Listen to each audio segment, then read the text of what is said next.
Bom, pessoal, antes da gente iniciar, queria que a nossa amiga se apresentasse. Falar o nome dela, quem indicou, como que ficou sabendo do nosso grupo, quem foram os anjos da guarda. A Sabrina é uma amiga muito querida, ela já participou aqui conosco. Antes da pandemia, tinha reunião que Marco fazia aqui às quartas-feiras, e ela participava conosco.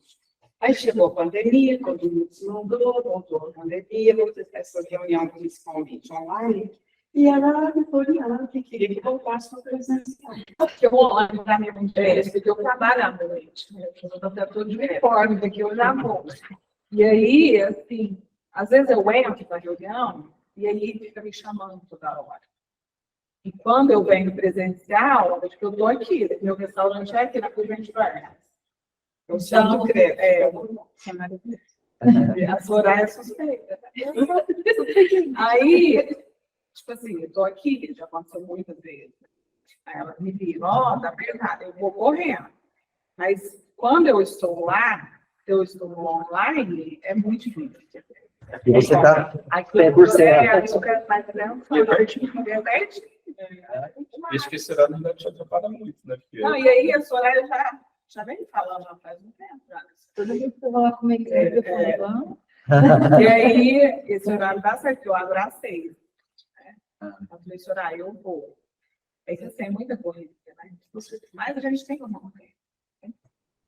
Eu estava dando evangelização lá na Dona Lina, só que lá é das 7 às 8. Fica mais difícil ainda. Porque no domingo o movimento é mais cedo. Aí eu meio que estou largada também. A cheia da noite. Então o horário é difícil.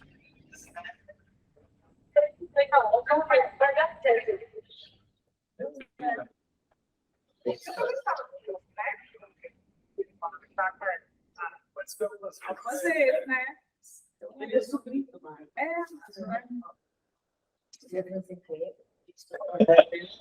Alguma coisa nova para o cardápio? Eu tava vendo tudo que a gente janta hoje, já decidi já.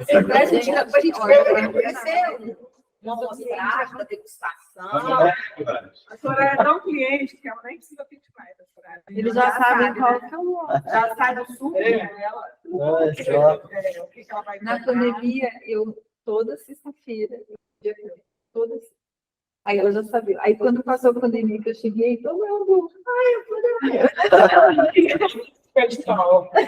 A senhora é o Sabrina, né? Você já conhece quase todo mundo, né? Eu acho que nós três aqui, só que eu...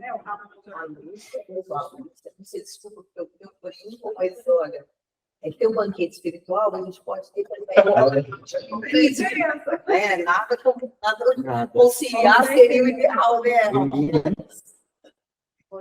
Eu sou o Hernani, tá? Eu, Ramon, a gente coordena o grupo aqui, mas nós todos fazemos parte dessa colar de pérolas, né? E online? No outro. E online aqui tá os nossos três amigos aqui, o Antônio Carlos, né? Você já falou com ele lá embaixo. A Angélica também, nossa professora. Oiê, boa tarde. Tudo bom? E o Iris também, nosso músico aqui. Boa tarde. Tecladista. Hoje nós estamos presencialmente, mas E nós estudamos o livro Atos dos Apóstolos, tá? Diretamente do Evangelho. É o livro que supostamente foi tido como autor o Lucas, né? Apesar de algumas controvérsias, mas o autor tido como autor do livro é o apóstolo Lucas, que foi médico, e ele escreve as experiências dos apóstolos, principalmente do apóstolo Paulo.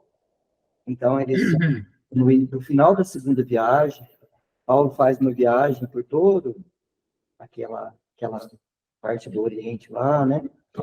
Divulgando o Evangelho, depois vem de volta para Jerusalém, tem um contato com os apóstolos, algumas dificuldades com relação ao judaísmo, mas eles conseguem superar e Paulo volta novamente a disseminar o Evangelho, e agora a igreja passa por um momento de uma perseguição muito forte.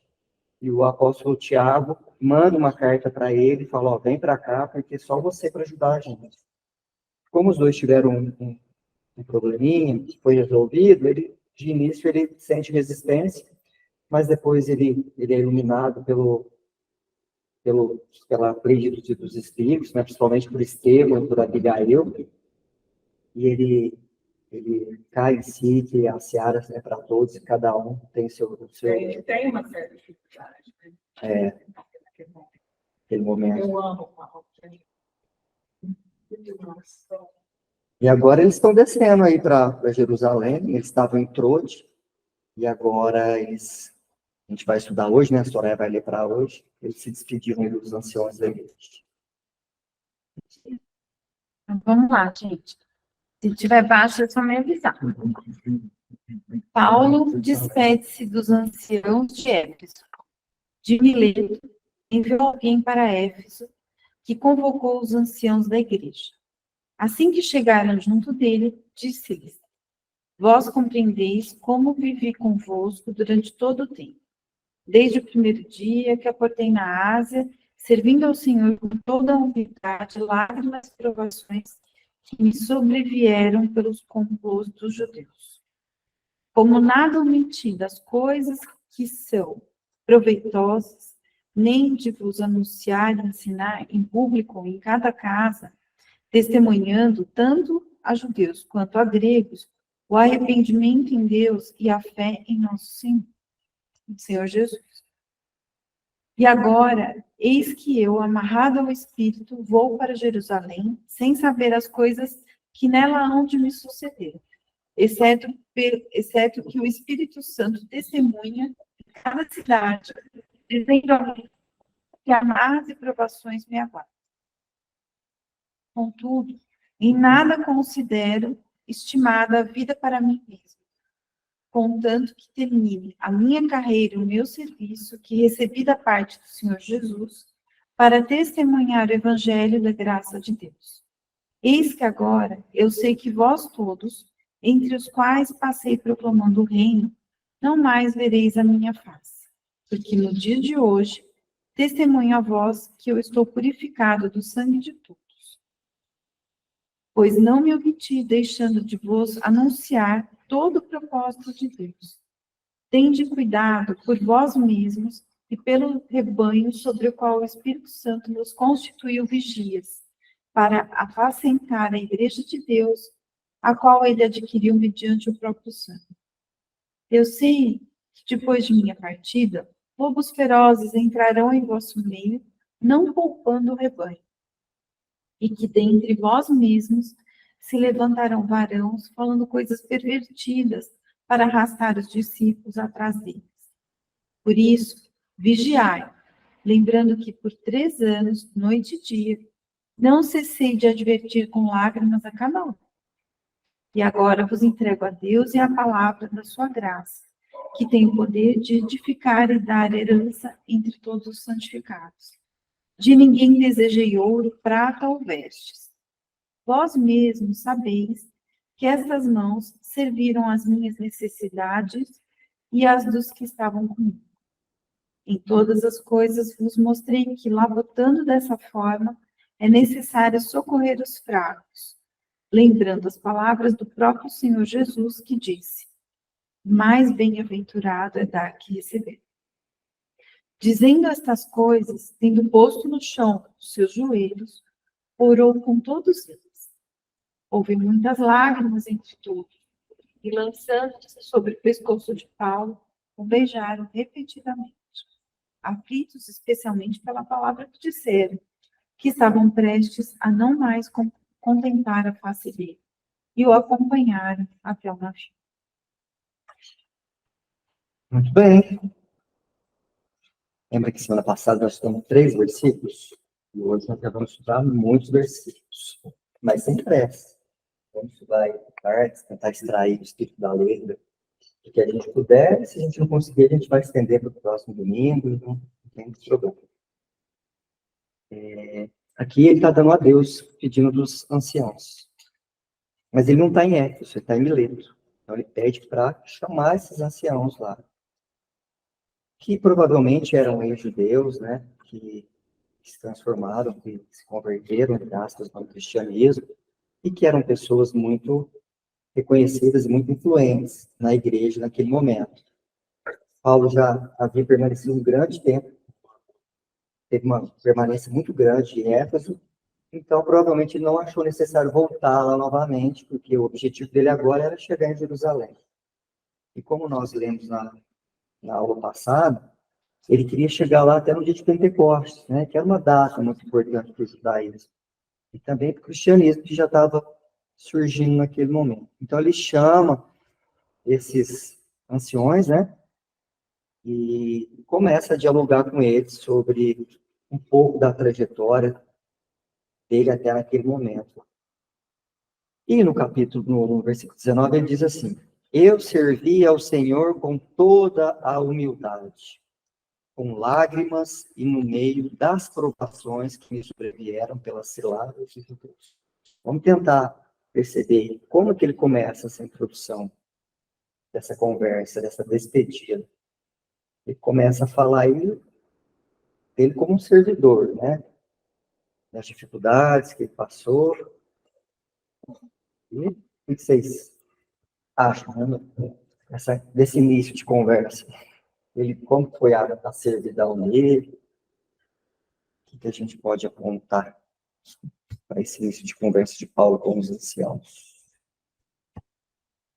Por favor, só repete essa palavra. Eu servi ao Senhor com toda a humildade, com lágrimas, e no meio das provações que me sobrevieram pela cilada dos judeus.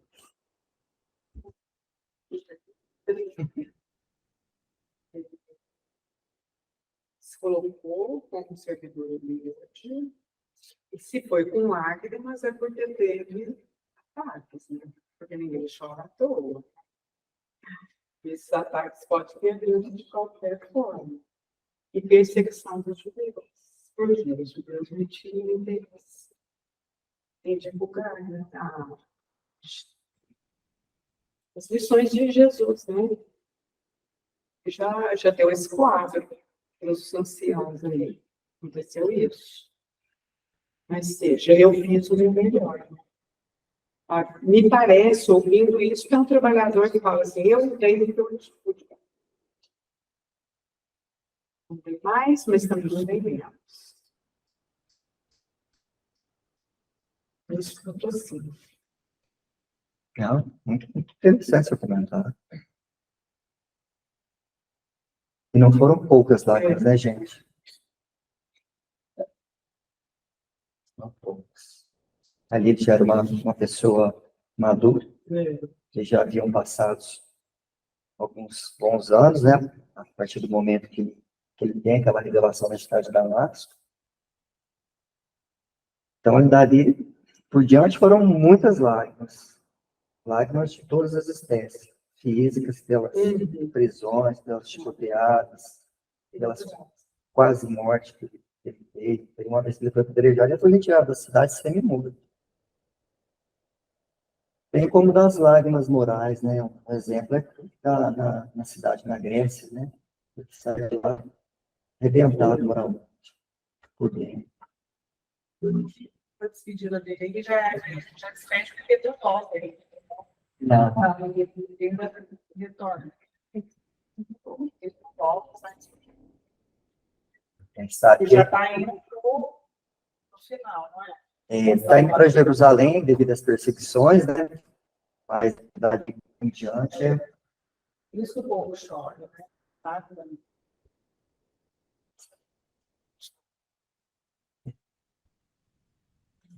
Eu lembro quando assisti o Paulo Estevam. Paulo. Você lembra? Vamos já tô. Daí são caras aqui, tem melhor. Do que não sei.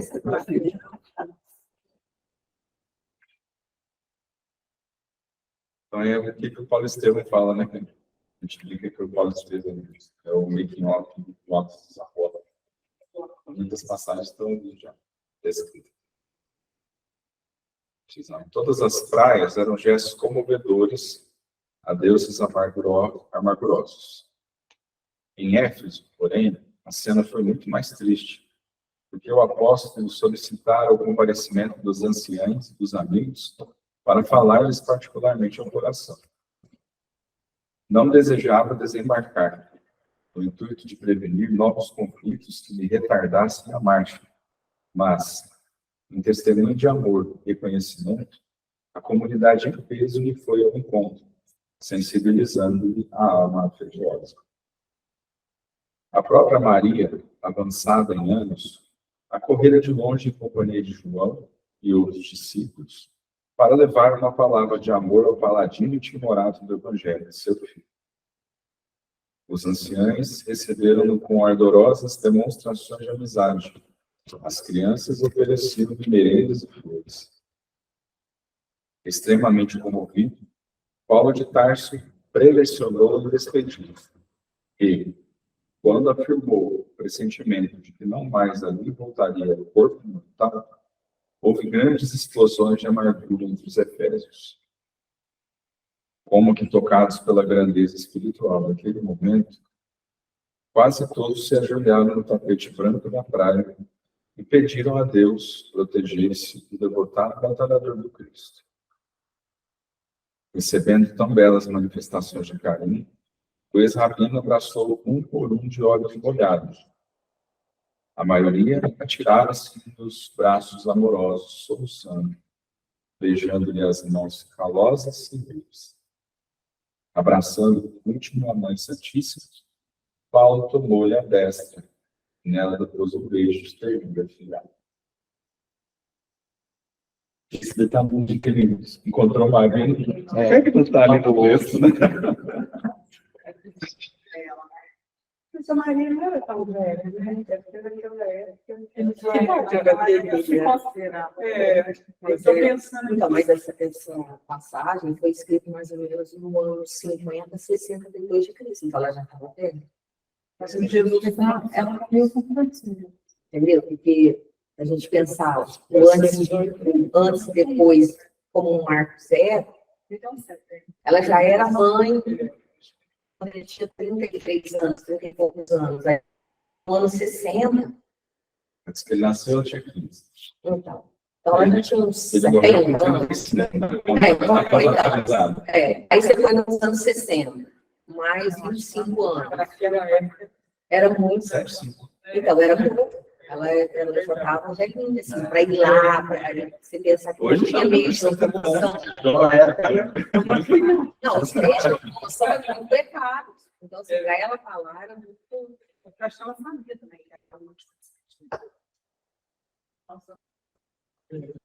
E o que se tem notícia de que apenas a própria Maria e o próprio João morreram de idade avançada.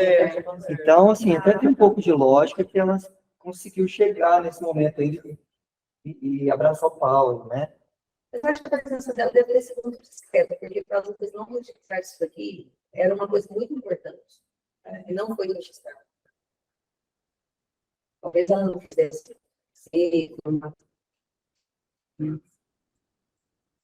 Verdade, bem lembrado. Porque Lucas registraria isso, era de muito importante. Muito peso. É.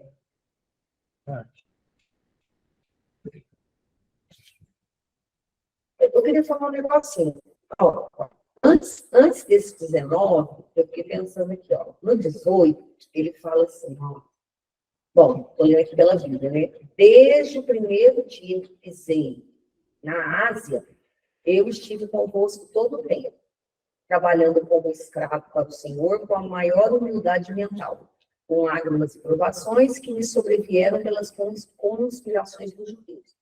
Então, no anterior, então eu entendi assim, ele começa o discurso dando um testemunho e pedindo para aqueles anciões dar continuidade ao trabalho dele, mas não com a soberba, com a arrogância de falar de provocações, que assim, se vitimizando.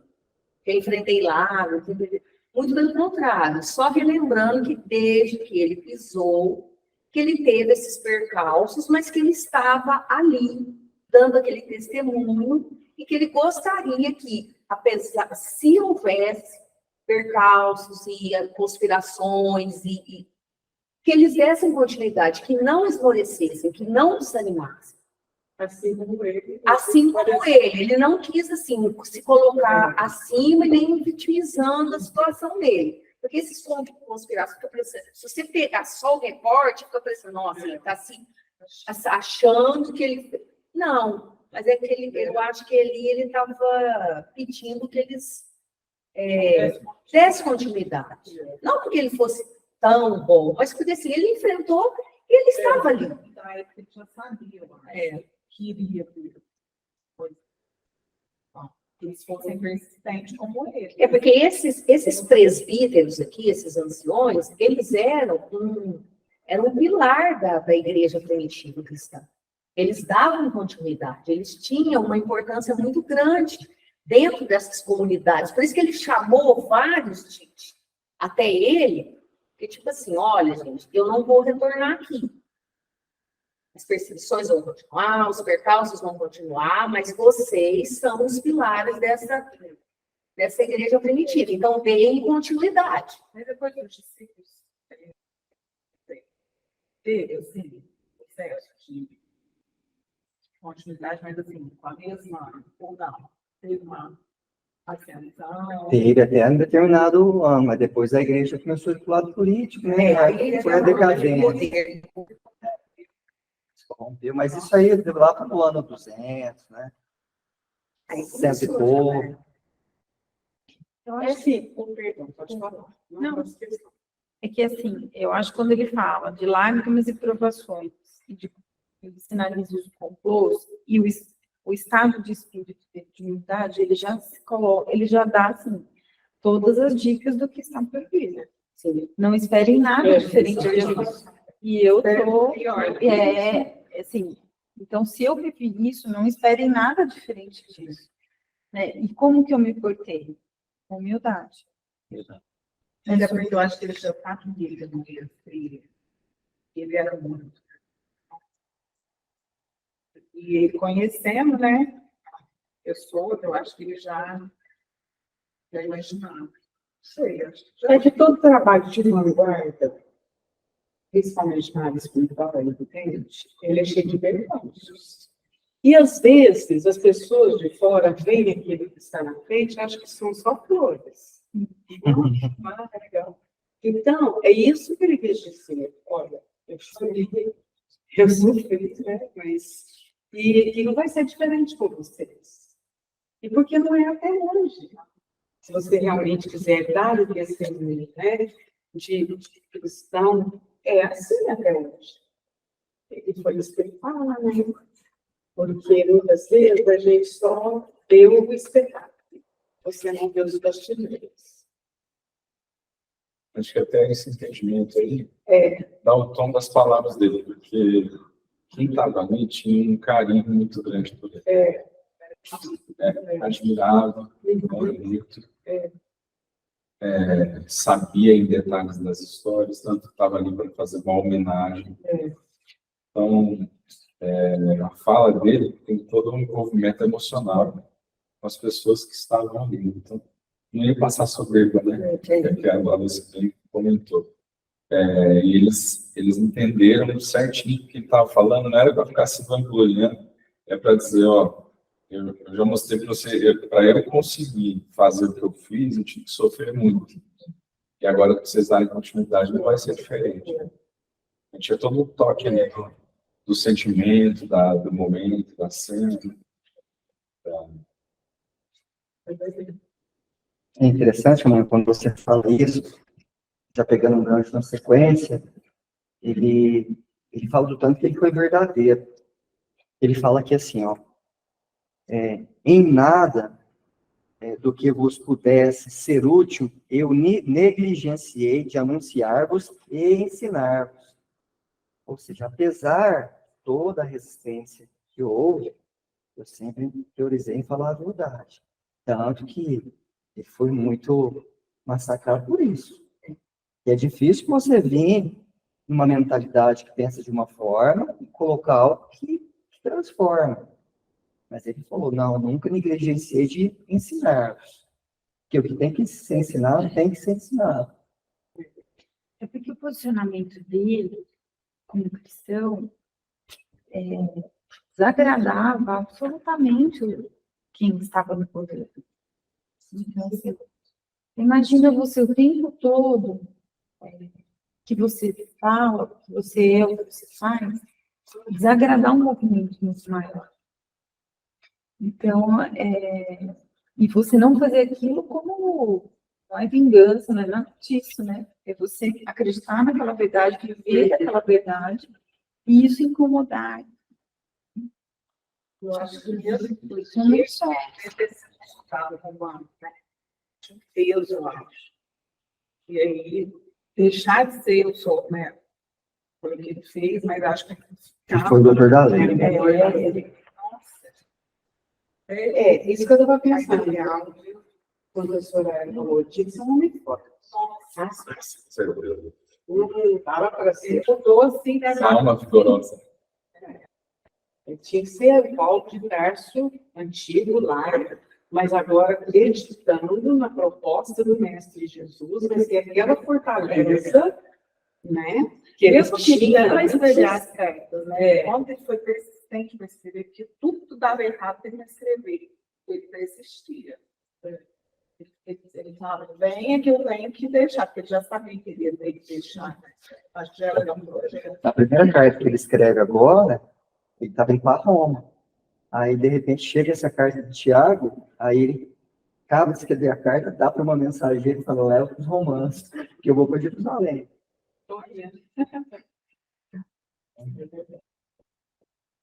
Pessoa de muita fibra, né? E aí, Angélica, Iris, o que vocês falam sobre esse homem servidor e humilde e verdadeiro? Não, estou mais ouvindo mesmo, né? Tá muito bom ouvir vocês. Também estou observando aqui. Depois vocês levantam a mãozinha ou abrem o microfone, fique à vontade, tá? Eu acho muito bonito assim, que não é a capacidade de oratória dele que conquistou esse sentimento dessas pessoas. Não é só que ele falava muito bem, né? E todos os ensinamentos ecoaram da boca dele nessa multidão que estava ali presente. Ele deu-se de si mesmo. Mesmo porque até hoje ele faz isso, né? Eu mesmo, eu amo ele. Então, eu acho que ele foi, assim, fantástico em tudo. Né? Mesmo porque ele foi um soldado que mataram. Olha que ele fez o Estevão, né? E ainda assim, ele não foi soldado. Foi Doutor da lei. doutor da lei, né? Ele era Ele é o soldado, né? Nossa, eu vejo qualquer coisa que fala, eu fico. Nossa, eu amo. Porque parece redundante a gente falar, né? Mas tem que falar isso. Uma coisa é aquela palavra que só sai da boca, outra coisa é aquela palavra de quem faz. Quando Paulo, mais uma vez, dá esse discurso, fazer um discurso com quem realmente é exemplo vivo, né? Não só superficial. Ele trilhou, né? Trilhou aquele caminho que nós falamos. Ele viveu a verdade. Viveu, Mas ele foi escolhido também pelo oratório. o Que é dado, o dom das palavras é importante também. Porque os outros discípulos não tinham. Então, ele. né? Mas até isso tem valor, Lúcio, porque ele fala que quando ele viu Estevão lá na casa do caminho, que ele falou não, né? Que o livro é que fala. Ele não tinha argumento. Não tinha. E depois, quem era o orador de verdade era o Silas, que Paulo não tinha. Então, até nisso, ele foi se aprimorando. Mas antes dele se tornar cristão, e antes de enfrentar esse tempo, ele era já um orador prestigiado. Tanto que todo mundo achava que ele ia ser um grande revolucionário, que ele estava de Deus, se rebelar, liderar a rebelião contra ele. Ele foi por causa de argumento, né? Não, porque ele passou não tinha por... conteúdo ainda. Isso, porque é a questão, apareceu uma autoridade maior, né? E aí ele trouxe assuntos que ele não tinha tocado, E ele se viu diante de uma realidade que parece, embora ele ainda estava pregando e estava rejeitando internamente, ele se viu diante de uma realidade que era isso daqui. Não sei não. Isso aqui é por isso que ele falou. E eu creio que depois que também, os 3 anos que ele ficou ali, vivendo o seu deserto, né, despertando, começando, ele também silenciou o seu talento, justamente por causa de todo o processo de se perdoar, né, de assimilar. Esvaziar do homem velho. Isso, exato. Ele só vê aquela nova roupagem, aquele novo que estava surgindo. Mudar a água do copo. Isso. Você vê, né? Quando eu penso, ele era um grande orador. Então, eu conhecia técnicas, assim, no falar, do convencer. Mas quando ele ouve o segredo, e justamente porque ele conhece, ele se curta. Ele não dá o testemunho, mas ele sabe. Ele fala. Esse homem tem uma organização, sabe, né? E já mexe com ele. Ele não dá, naquela hora ele entrega o bastão, mas ele reconhece, né? Mas aí ele vai se esvaziar desses conceitos que muitas vezes ele até sabia, porque ser um orador e transmitir mensagem positiva tem diferença. Eu posso ter a técnica do oratório.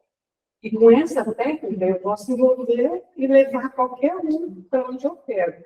Até nas coisas que ele está cheio. E aí ele vai se esvaziar disso para usar a técnica oratória dele agora, plena do Evangelho. E muito vibrante, porque ele já estava colocando em prática na vida dele. Eu acho que isso facilita as experiências dele, na hora de ele falar, dele mesmo. É diferente de uma pessoa que não tivesse cultura, não tivesse esse dom da palavra. Então, assim, nas vivências dele, ele consegue exprimir e tocar a todos. Aí, assim, pelo exemplo e pelas palavras, assim, que tocava cada um. E aí já não era só técnica de oratória.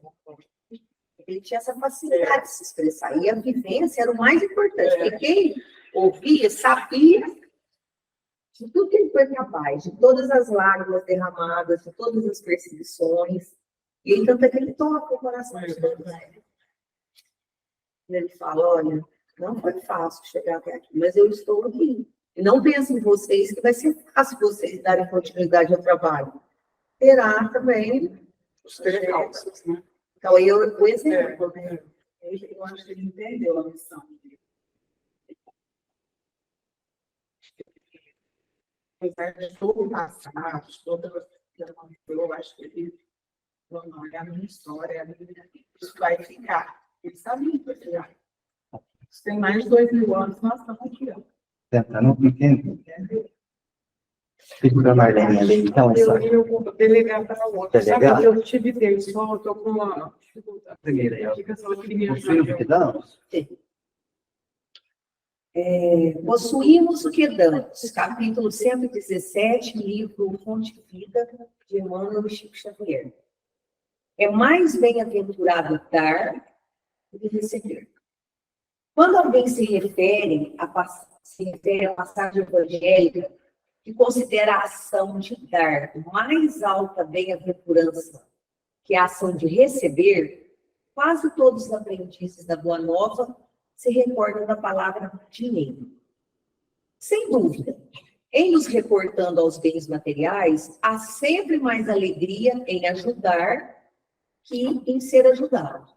Contudo, é imperioso não esquecer os bens espirituais, que, irradiados de nós mesmos, aumentam o teor e a intensidade da alegria em torno dos nossos passos. Quem dá, recolhe a felicidade de ver a multiplicação daquilo que deu. Oferece a gentileza e encorajarás a plantação da fraternidade. Estende a bênção do perdão e fortalecerás a justiça. Administra a bondade e terás o crescimento da confiança. Dá o teu bom exemplo e garantirás a nobreza do caráter. Os recursos da criação são distribuídos pelo Criador com as criaturas, a fim de que, em doação permanente, se multipliquem ao infinito. Serás ajudados pelo céu, conforme eles estiverem ajudando na terra. Possuímos aquilo que damos. Não te esqueças, pois, de que és mordomo da vida em que te encontras. Cede ao próximo algo mais que o dinheiro de que possas dispor. Dá também o teu interesse afetivo, tua saúde, tua alegria e o teu tempo. E, em verdade, entrarás na posse dos sublimes dons do amor, do equilíbrio, da felicidade e da paz. Hoje e amanhã, este mundo e na vida eterna. A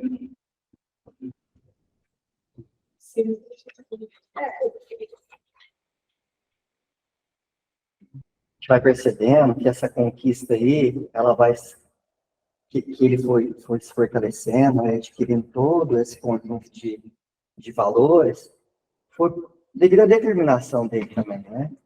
Então, a misericórdia divina, ao mesmo tempo que você se esforça daqui, eles vão concedendo de lá. Né? De certa forma, que é uma via de mão dupla. Então, quando ele chega nesse ponto aí, ele está num conjunto de valores ali, né? De toda a conquista que ele teve. Já no momento de dar o quê? Muito mais do que coisa material. Porque nesse momento eles estão vendo que é praticamente amor. Eu gostei dessa parte aqui, como nada omitido das coisas que são proveitosas, nem de vos anunciar e ensinar, em público ou em cada casa, testemunhando tanto aos judeus quanto a gregos, o arrependimento em Deus e a fé em nosso Senhor Jesus Cristo. Ele estava tão entregue que ele não se achou, ele não achou que ele tinha para si algo especial e que ele não deveria se compartilhar. Ele não omitiu nada, tudo ele compartilhou. Tudo ele levou a quem quisesse. Ele estava ali 100%. E ele não fazia distinção também. Ou seja, ninguém é um jeito aqui, né? É diferente do outro. É para todos. Então, essa parte aqui também eu acho linda, porque ele deixa bem claro, né? Eu entreguei tudo, né? Não omiti nada. Vivi tudo para todos, sem distinção.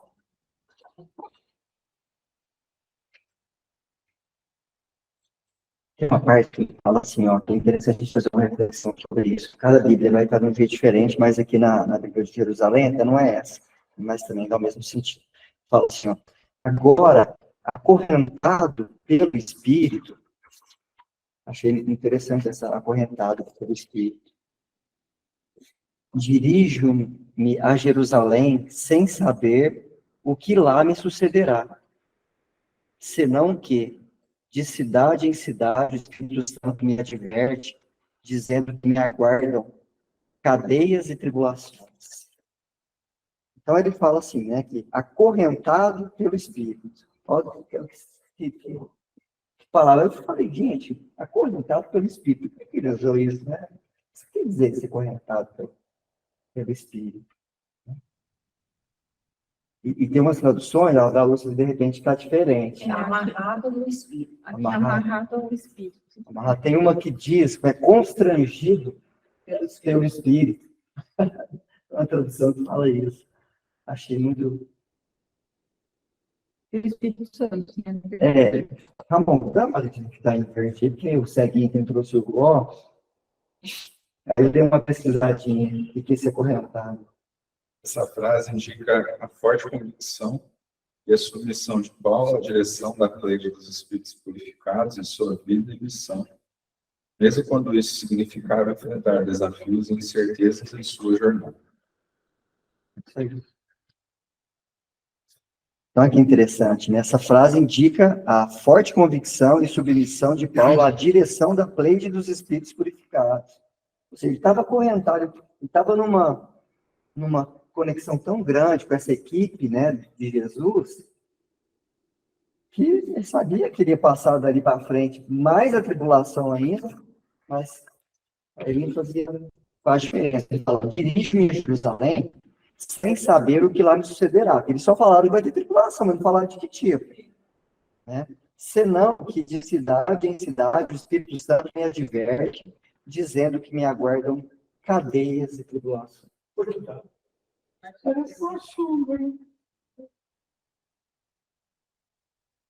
Mas, assim, ó, pô, tô com os Galácticos aqui, tô com a melhor equipe, por que eu vou ter peso? Eles só estão me advertindo que não vai ser fácil. Mas já não foi fácil até aqui? Mas talvez ele estava assim, muito consciente de quem dá recolhe a felicidade de ver a multiplicação daquilo que deu. Voltando aqui na frase do texto. Então, ele viveu dentro dele todo o benefício de se transformar a partir do Evangelho. E então ele estava consciente também dessa felicidade que ele ia recolher, da multiplicação do que ele estava dando. Cada lugar que ele passasse, qualquer testemunho que ele passasse, ele ia deixar essa lição do Cristo cravada, fincada, seja por causa dos discursos que ele pudesse fazer, seja por causa das provas que ele tivesse que suportar, né? Acho que ele sentia aquele amparo, né? Nossa, ele era muito amparo.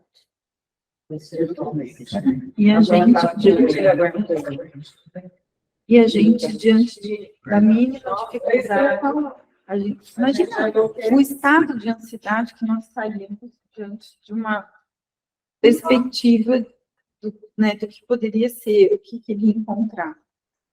Então, aqui também, acho que fica expressa a fé dele, né? A fé da palavra. A fé de entrega total, né? Ou seja, eu sei que eu imagino que pode estar tudo bem, mas eu já estou, eu sei a quem estou ligado, sei. Então, Eu acho que foi muito importante ver Jesus na estrada de Damasco. Jesus pergunta para ele, por que você me persegue? Acho que aquilo ali foi um divisor, né? E aí ele falou assim, pode vir o que for, eu não vou aguentar do jeito. Mas ali foi mesmo, divisor, né? Tanto que a história, né, fala que ele busca o nome que ele tinha antes lá, que era Paulo. Não tem nenhum lugar que fala que teve um batismo de Saulo para Paulo. Na verdade, seria um nome que ele teria usado, né, antes. Mas aí, então, ele resolve até usar esse nome. Mas o Saulo também era o nome dele em grego. Ele tinha... Grega, né? Paulo significa Saulo. Então, Então, também, assim, também, né? historicamente, esse Saulo também ele já tinha espiritualmente esse outro nome, mas aí ele se transforma em Saulo por causa da ascendência que ele tinha. Mas aí, então, essa mudança que ele teve foi importantíssima. E é mesmo, né? Pensa bem que tem um contato com Cristo, mas agora é o testemunho. Agora, a partir daí, é o testemunho. A mudança íntima virou. Agora eu preciso dar o testemunho. E essa trajetória que ele está falando hoje, já é de grande parte desse testemunho que ele realmente deu.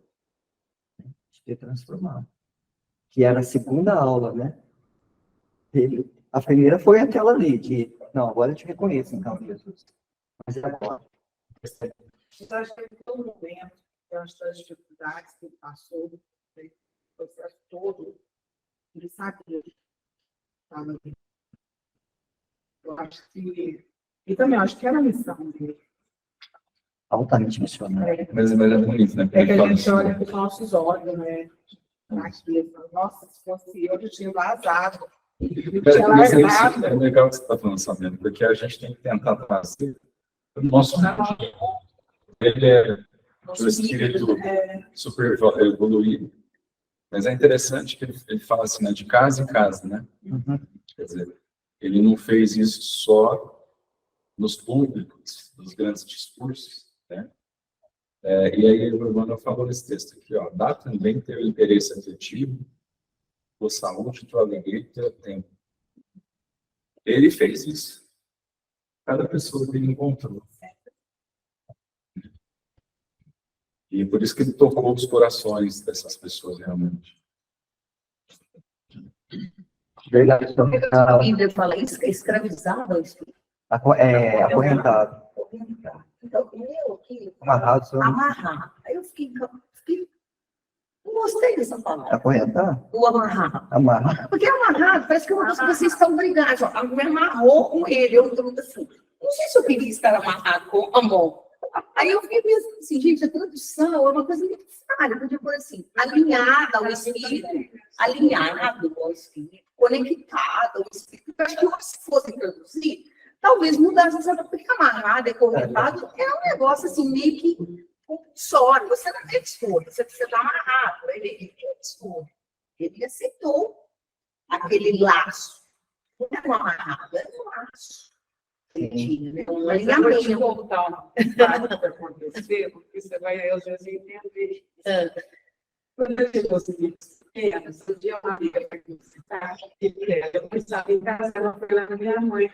Eu perguntei se a gente sabe onde eu vou, eu falei, aí minha mãe foi, e agora ela fica amarrada com esses meninos.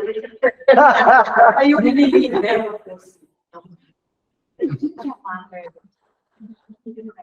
Amarrado por laços de amor.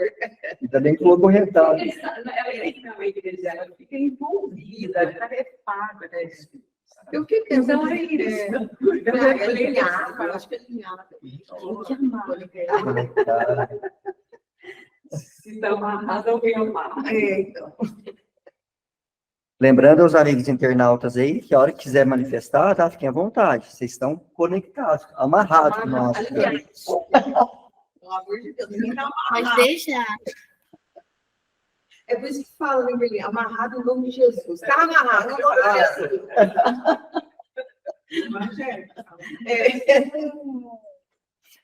Aí ele continua no versículo seguinte, fala assim, ó, mas de forma alguma considero minha vida preciosa a mim mesmo.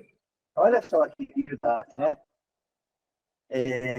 Contanto que leve a bom termo a minha carreira e o ministério que recebi do Senhor Jesus, dar testemunho do Evangelho e da graça de Deus, né?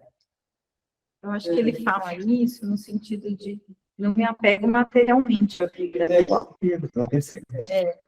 Não, eu não estou apegada a isso, eu estou aqui para outra coisa, né?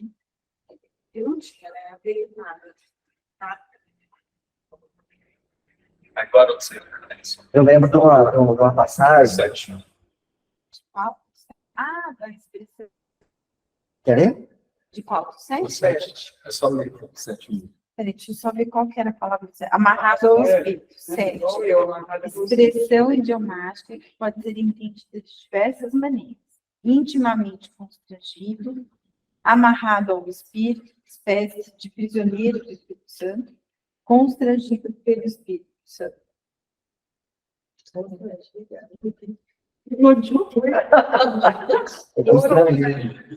É tanta superioridade que eu estou com vergonha. Constrangido aqui, eu entendo como algo é tão forte Que você que eu me também entendo a isso. Eu acho que a submissão, até pela autoridade, até irresistível. irresistível, um magnetismo, né? Um magnetismo tão grande que era irresistível. Então ele se sentia atraído, amarrado. O Mário, a gente uma vez Mas a língua é falha, né? O idioma é falha. E a tradução também. no Livro dos Espíritos, que tem uma passagem que o Mário gosta, que a gente estudou, diante de da autoridade moral de um espírito mais evoluído, é irresistível. Então, acho que é esse, acho que é uma conexão irresistível. Então, acho que é esse. Por isso é o constrangido. Eu acho que é. Ele te lembra do sonho que ele teve. Que a Abigail falou para ele. Remetendo ao sonho. Da revelação que ele teve do papel. E a gente cumpriu. Ele teve uma vida espiritual mesmo, né? Estava na matéria, não se apegou a ela, teve uma vida completamente espiritual. Não, mas assim. Ele teve que pegar na enxada, como diz sempre. Não, e ele sofreu, né? Ele sofreu. Ele Teve chorou, que fazer os críticos. Mas ele sentia isso acho que como uma coisa muito espiritual, né? Você apegar. Mas se eu não pegasse na charrua, né, as coisas não iam acontecer. E todos os grandes missionários são assim. Vai pegar a Kardec. Não foi fácil. Né? É porque, normalmente, as pessoas não contam. E quem está, você só vê o oba-oba, né? Você não vai lá ver as lágrimas que ele chorou. Chega mais perto agora, o Chico, a mesma coisa. Você só vê aquela bondade dele, aquela família mansa, mas não sabe que ele passou as críticas que ele sofreu.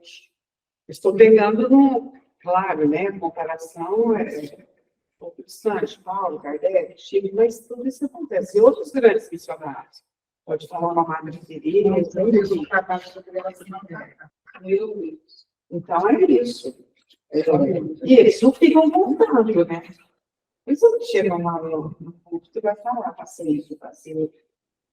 A gente às vezes vai ficar sabendo depois, né? Mas é uma Ou característica, né? Todos resilientes. Mas ele fala aqui, né, no 24, não obstante, não leva a minha alma em conta como estimado por mim, desde que eu possa terminar o ministério decidido do Senhor Jesus. Então, assim, apesar que ele já estava também como espírito, mas ele não estava preocupado com o espírito Paulo, desde que ele pudesse dar o testemunho e levar assim, a missão foi dada, né? Por Jesus, ele fala a benignidade de Deus. Então, ele queria terminar o trabalho que foi dado a ele. Isso é bacana, né? Esses 2000 anos, já voltou. Tem notícia que ele é de conserva, né? Tem. Já estudei isso também. Ai, mas eu tenho muito preocupado, né?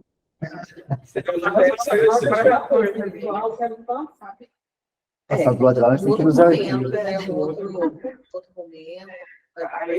Não só esse, é outra. Sim. Com certeza. Ou se não voltar nessa transição, deixa eu vou estender a mão para nós. Ou já estende, claro, mas fisicamente eu falo. Você falou vocês falaram dos nomes, e às vezes eu fico me perguntando se ele conseguiu fazer um movimento de libertar a Índia da colonização inglesa, sem pegar em armas. Primeira coisa, ele era muito amado pelo povo e pelo povo dele, certo? E o que ele fez para ser amado desse ano? Esse tempo, uma coisa ali, né? Isso tem, com toda certeza, mas essas entrelinhas que a gente tem que perceber. Isso, é a forma como ele se dava. A gente vê isso. Ele não pregou, ele pediu.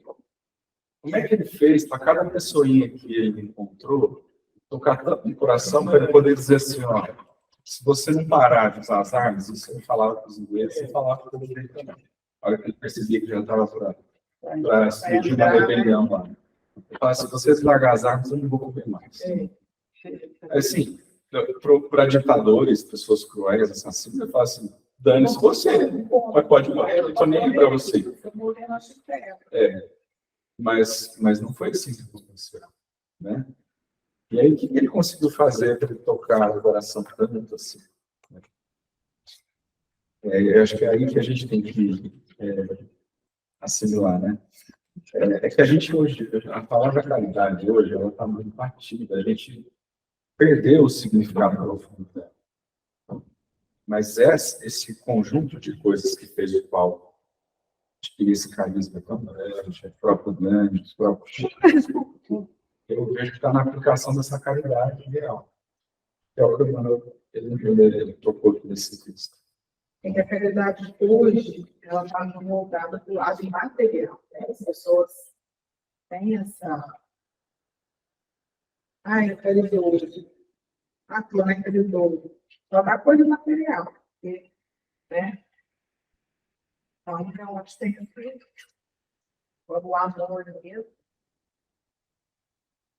A Tereza, quando ela recebe o prêmio Nobel da Paz, em 79, eu estava nascendo. Eles perguntam para ela, o que você acha que o mundo, as pessoas têm que fazer para melhorar? Ela fala, voltem para seus lares e amem as suas famílias. Porque onde existe amor, não existe tanto descaso, né? Porque ela só cuidava de gente doente. Ninguém queria, nem a família queria um leproso, um aidético. Então, ela fala isso, voltem para seus lares e amem as suas famílias. E aí, o problema está resolvido. Onde tem amor, né? Maldade. Mas é difícil. E a gente vê que Jesus fez os exemplos disso. Ele acolheu ladrões, prostitutas, os ricos também. Tinha uma capacidade de acolhimento. Quando a gente pensa no dar, a gente mira as pessoas, é isso. A pessoa chega e não importa qual nível evolutivo ela está, nível de consciência que ela está. Como é que eu vou acolher ela? A gente nem tem tempo hoje para acolher nada.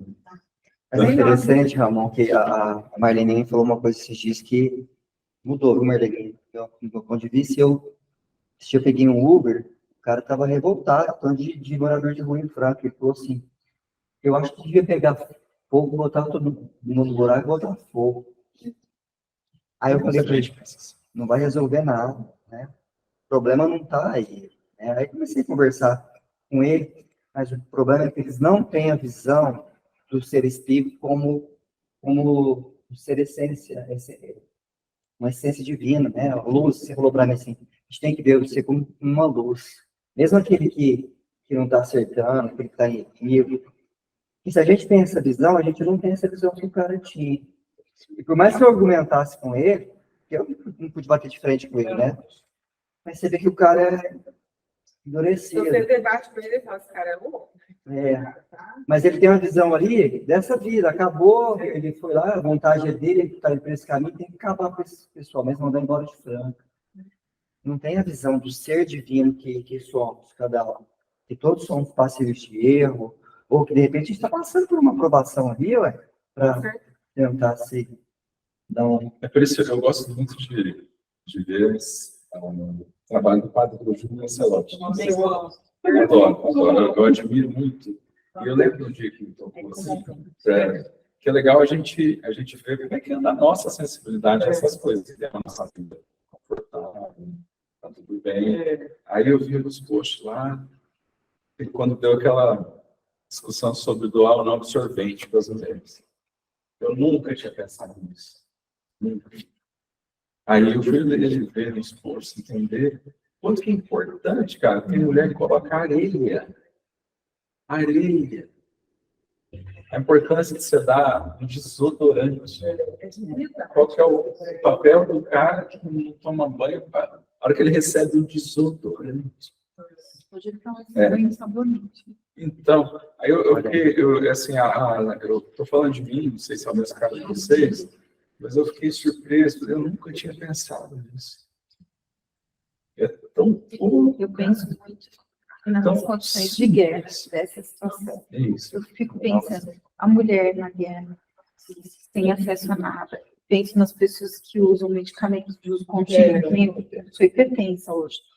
Eu hipertenso numa condição dessa, um diabético. Acabou, né, gente? Acabou. Não tem acesso a nada, né? Criança. Uma pessoa em situação de rua. Esse dia eu estava tendo a prefeitura, ele chamou está vindo muito, estão muito vulneráveis aqui na Minas Gerais. É um problema. Isso aqui está aqui feito. Está demais. Então, o negócio está tomando uma proporção preocupante. E aí ele chegou, o crédito estava no outro carro. E as portas são grandes, né?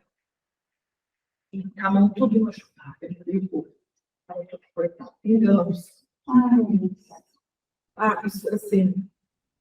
A minha irmã é a sócia. Nós somos sócios. Minha irmã não tem nem ver. É um pinho. Aí ela foi, na hora que ela foi, eu já fui na frente. Falei, pode deixar. Aí eu fui lá. Falei, não pode entrar aqui. Só não pode ter o que você está. Eu não posso levar meu trabalho. Eu não posso sair daqui ao jeito que você fica. Pelo amor de Deus. Eu falei, o que você arrumou? Ele falou, eu briguei.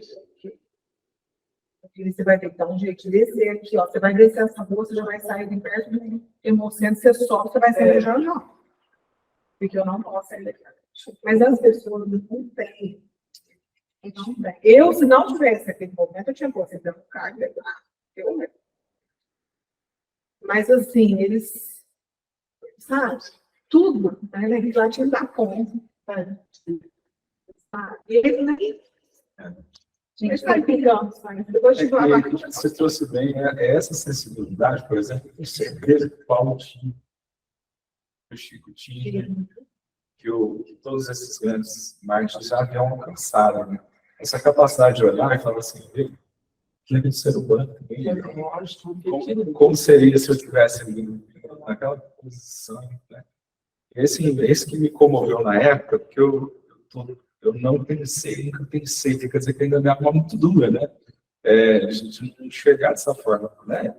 Por falta das vezes a gente se colocar no lugar do outro, é que a gente fica insensível. Uma coisa tão básica, né? A gente olha para o absorvente, tanto que esse cara. E as pessoas vêm criticando ele. Gente, eu sou de São Paulo. E eu morava em São Paulo, era adolescente, quando ele criou aquela casa vida. E eu passava em frente, eu estudava, passava em frente, assim. A gente ouvia falar dele, porque as crianças eram todas portadoras do vírus do HIV, porque naquela época as mães não sabiam que tinha que fazer cesárea. E assim, não sabia que tinha que fazer cesárea. Então, a transmissão era vertical. Então, ou um parto normal, ou a criança.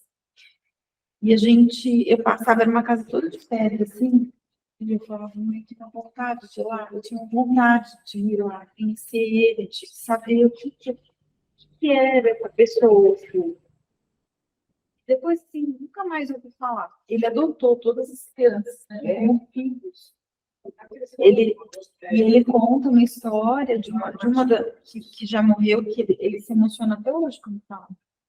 Um trabalho fora do normal, né? Enfim.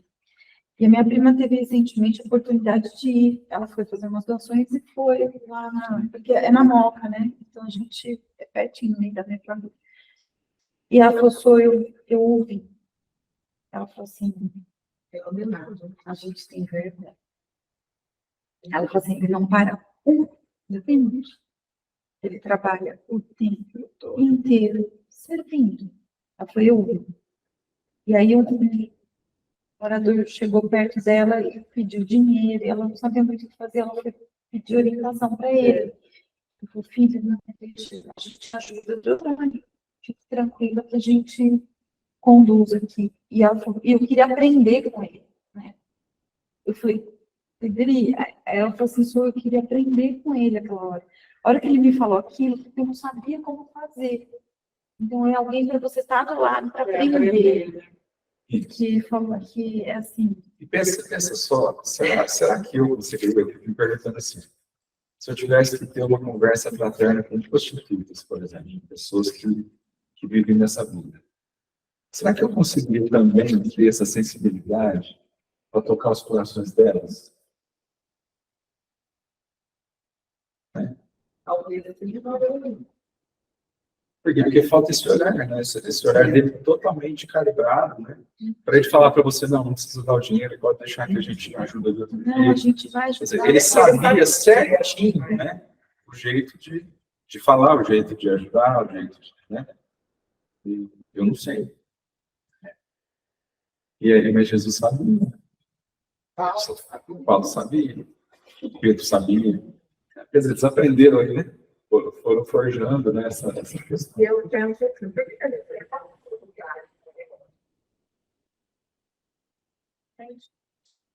Pode falar, gente. Eu você. Tem tanta dificuldade. E às vezes é uma coisa tão simples. Eu tive uma experiência lá em Ribeirão, numa igreja. E o padre, aquela igreja do centro, não sei o nome daquela igreja. O padre lá deixa ter um dia, que é o dia do banho. dos moradores de rua. Aí ele tem a Kombi da igreja, ele empresta, os meninos lá passam recolhendo, ter uma andarilha, não, você quer tomar um banho? E aí leva para lá. E aí a gente faz o acolhimento. A gente consegue as roupas, sapato, a gente monta tipo uma arara, assim, sabe? E aí ele vai lá, escolhe o que ele quiser, a gente prepara o lanche. Gente, um banho. Tá dignitado, professor. Um banho, uma escovada de dente. Você fala. É um mínimo. É um mínimo.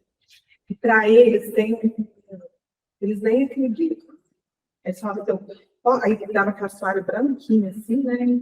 E até uma moça que ligou de um hotel lá, era uma caçoara branquinha. Eles falam, como é que eu volto por causa do lado? Pessoas sujo o tempo todo, talvez. Não, e aí a gente colocava um tambor assim, ó, na hora que eles saíam do banho, ó, essa roupa suja você pode descartar, você pode pegar o que você quiser aqui. Eu não acredito. E uma coisa tão simples. Simples. A gente faz isso aí continuamente, né? E o padre, ele servia, ó, banheiro. Tinha 2 banheiros, um para os homens e um para as mulheres. Ele fazia uma fila. Aí dava o shampoo, o sabonete, até aquele shampoozinho de motel, sabe? Sabonete que elas conseguiam, sei lá, onde. Dava para eles. E olha, você vê uma coisa tão simples, um banho. Menina, mas eu estou me sentindo tão mal. Você fala que você ia pegar o andarilha por dentro do seu carro. Eu Eu não ia pôr ele dentro do meu carro. Ai, desculpa, eu não ia. Eu chamaria o SAMU, chamaria um socorro. Mas eu estou pensando assim, gente, mas eu sou muito ainda endurecida, porque eu pensei que eu não acho que eu ia demorar um pouco para pensar. sabe, assim, eu tenho que falar, vai ficar gravado aí para a posteridade, porque eu tenho objetivo. Esse tipo de reflexão que a gente tem que fazer. Eu acho que é importante essa reunião, porque ela contando, o cara chegou, envolveu numa briga, eu não sei quem ele é, se ele é violento, se ele não é. Aí ele pingando sangue, aí ela falou assim, se eu não estivesse lá, eu colocaria ele dentro do carro e levaria onde ele estava roxo. Então, mas eu não colocaria. Eu vou admitir para vocês, eu não colocaria dentro do meu carro, porque eu acho que eu também tenho que pensar na minha subsistência, na minha preservação, chamaria um SAMU, um bombeiro, sei lá, alguma coisa assim, eu poderia ajudar de outra maneira, mas eu colocar ele dentro do meu carro e sozinha, eu não iria, gente. Questão de prudência. Eu não iria. Eu tenho que falar aqui. Eu admiro a sua doação, mas eu não tenho essa atitude. Não tenho. Eu tive um aluno, já desencarnou, um acidente. Ele era muito sensível, ele escrevia músicas, um menino diferente. Danadinho, assim, e ele, quando foi para o sul trabalhar, ele único, família aqui de perto. E diz que toda noite ele pegava o carro, quando ele comprou o carro dele, trabalhando também, trabalho e tal. Ele passava, tinha um morador de rua, ele falava, sobe aí que a gente dá uma voltinha. Ele levava para dar uma voltinha, falava, vamos dar uma voltinha, para você aproveitar também, espairecer. E os dois juntos estavam. Olha só. E bom, um dia ele foi dar a voltinha e um carro, infelizmente, bateu. A pessoa que estava dirigindo estava bêbada, pegou pela lateral, ele estava de cinto, mas ele chicoteou o pessoas. Olha Mas eu me lembrei dele. Não, porque tem moradores E eu não sabia. Você vai conversar com eles, eles têm uma história, que é tipo assim, é uma pessoa que às vezes até estudou e que teve uma dependência química, às vezes perdeu tudo, e aí ele entra num estado de depressão, e que ele afunda. Eu tinha, assim, quando eu trabalhava no banco, às vezes eu conversava com um rapaz, ele ficava sempre ali na porta do banco. Aí eu estava esperando meu marido buscar, eu comecei a conversar com ele. Gente, que história linda! Eu morava na Bahia, tinha uma família, a esposa, 3 filhos, e ele tinha uma casa muito boa, de 2 andares, mas teve um deslizamento de terra. Eu fico emocionada de lembrar ele contando. E quando ele chegou do trabalho, ele era engenheiro. A família dele tinha sido toda soterrada. E aquilo lá, para ele, a mulher e os 3 filhos. Ele falou assim, naquele momento, eu pirei. Eu saí andando. Ele falou assim, eu saí andando. Nunca mais eu voltei, não voltei pro meu trabalho, não voltei para nada, eu virei um andarilho, aí eu fui passando assim. Eu falei assim, mas você não tem vontade de ele assim? Eu não consigo. Mas, assim, eu penso nele todos os dias, eu não consigo. Ele falou assim, e aí? Ele falou assim, e aí eu fui perdendo a dignidade, aí meu cabelo foi crescendo, a barba, eu fui ficando numa situação de rua. E ele falou assim, infelizmente, eu tive que recorrer ao pismo, às drogas, para me esquecer, porque ele falou assim, é muito difícil. Então, assim, tem algumas pessoas, a gente não sabe a história de cada um, né? Mas tem muita gente que está nessa situação, o espírito está vivendo aquilo lá, e é muito difícil, né? E às vezes, assim, a gente nem consegue dar a mão para tirar aquela pessoa. Ele falou, eu já fui resgatado, já fui para a clínica de reabilitação, mas ele falou assim, é muito difícil. Não tem nenhum dia, eu preciso recorrer a alguns paliativos para me esquecer, porque todas as noites eu era da esposa.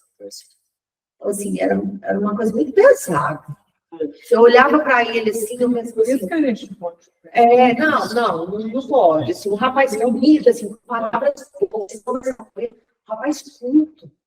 Me dava uma tristeza, assim, que eu falava assim, mas você, tipo assim, você quer que arrume uma coisa? Ele disse, não, eu não quero, eu quero viver assim. Bom, então, eu tenho que respeitar, né? A gente, assim, ajudava um pouco, né? Você dava um alimento, alguma coisa, mas é muito difícil. Por isso que essa visão do cara que estava no governo é totalmente fora da realidade, porque ele está vendo apenas a fotografia ali, jogando todo. Então, você vai ver um cara desse lá na porta do banco dormindo, você pega, joga, igual queimaram. Você não sabe. Gente, era uma pessoa que, assim, culturalmente, socialmente, financeiramente, ele era até superior a mim. Olha que eu comecei a conversar com ele, assim, uns tempos já bem, assim, ele desgastado. Ele era novo ainda, mas assim, ele estava muito estado deplorável. Isso. E vamos pensar nessa época de Jesus, né, os ensinamentos de Paulo, esse era o grande público que eles atacavam. E olha só, esse público era totalmente discriminado, porque naquela época, você me ajuda, você ter mais propriedade, quem era abençoado era quem tinha prosperidade. Não, o Império Romano, você era mas mesmo a interpretação judaica era que se você não estava tendo prosperidade, você não estava sendo apoiado por Deus. Abençoado, porque o judaísmo a gente de uma maneira velada, mas a gente não faz isso. Mas no judaísmo, a prosperidade é um sinal que você é abençoado. Imagina E eu falei Grécia, assim, o então. Império Romano, ele tinha interesse também naqueles que eram favorecidos, porque pagavam impostos, eram pessoas... Então, assim, para que você vai ficar perdendo tempo com aquela multidão que não tinha nada, que era analfabeto, que não ia representar nada politicamente? Nada. Tanto é que eles assustaram com o movimento. Jesus chegou até onde chegou, porque, na verdade, ele foi um preso político. Porque o reino, os imperadores, o imperador, ele se autodeclarava um enviado de Deus, ele era o representante de Deus. Quando Jesus falou, meu reino não é desse mundo, mas peraí, mas quem que é esse outro rei que não eu? Eu sou o representante do reino. Eu sou o representante de Deus aqui na Terra. E aí ele bateu de frente. Então ele foi um preso político. Hoje a gente consegue espiritualmente entender toda a mensagem, mas naquele momento, como você chega lá e fala assim, o presidente da República, não, você está aqui, mas você não é o presidente. O presidente é o fulano de tal que, assim, gente, você vai falar que é um golpe. É um golpe. Ele vai mandar o exército inteiro atrás dessa pessoa. Gente, ele está querendo dar um golpe. Então, olha que ele E a gente tem então esse perfil de pessoas que Jesus falava, né? Já viu todos os vossos estáis cansados. Então, esse público de necessitados, a gente explorou os pobres, os mendigos, mas a gente tem todas as classes, né? Tem pessoas muito ricas em estágio depressivo por motivos diversos. Trouxe esse exemplo aí. E a gente, como é que a gente está em relação a essa sensibilidade, né? Eu tocou nesse assunto na reunião passada também. Eu acho que é a grande lição ali do Paulo. e essas margens, assim, eles conseguiam cativar e conquistar as pessoas por realmente se importar. Eles conseguiram. De coração, eles se doavam e eles tocavam o coração, consolavam verdadeiramente, né? Destruíam. Era amor público, né? Não tem outra. Às vezes colocava à margem da sociedade. E isso é a verdadeira caridade, na verdade, né? A gente perdeu muito o significado real. Porque você fala assim, ó, você pega isso, sandarismo, São Paulo. Você dá um dia para uma pessoa dessa, é a coisa mais fácil que tem essa arte, que toma 5, 10, sei lá quanto. É a coisa mais fácil para nós, né? R$2, R$5 faz diferença na vida da gente.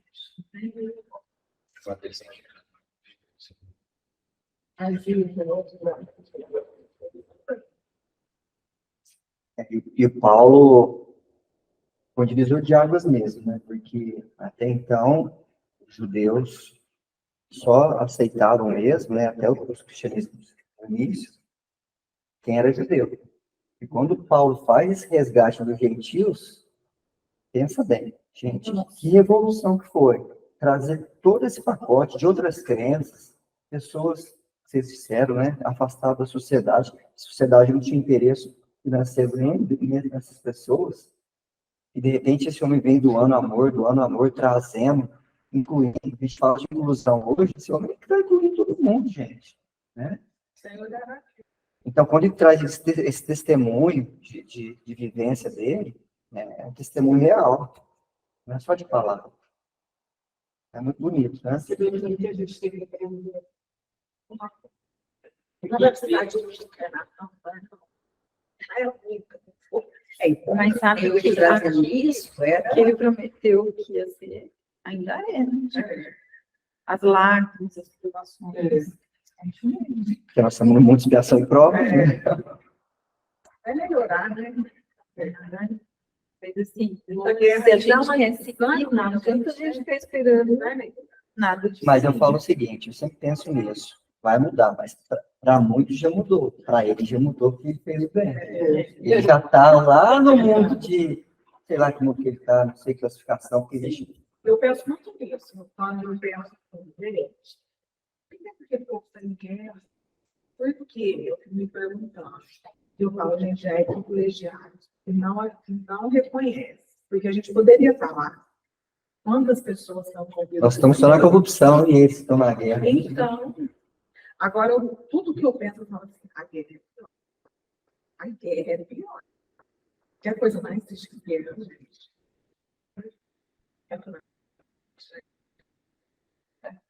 Queria ouvir aí a Angélica, se ela tem alguma coisa para falar. O pessoal ainda está muito. É, Eu levantei para pegar uma água ali. O que você fala? Desculpa. queria saber se tem algum comentário para fazer.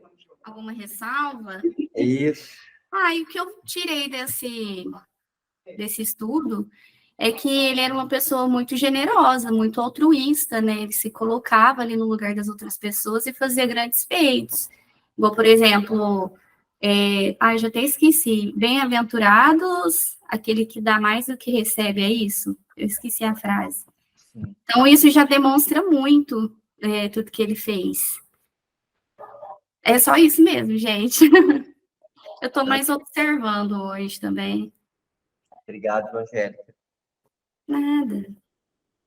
Iris, você quer fazer alguma consideração sobre nossas falas, sobre o que a gente comentou até aqui? Não, eu tô como a Angélica, só tô ouvindo hoje mesmo. Tá bom demais. Então, tá joia. Bom, pessoal, então nós não vamos esgotar todo o assunto aqui hoje, não. Tem muita coisa ainda para a gente falar. É grande. Dá para a gente extrair muita coisa, né? Que bom que a gente conseguiu ter essa percepção, né? Dessa alma grandiosa que é Paulo. A gente está aprendendo a cada momento, né? E pela sua conduta, que bom isso, né? Aprender pelo exemplo. Cada um ganha um pouquinho, quando a gente vem aqui, tenho certeza com isso. Tá bom, então a semana que vem nós vamos continuar.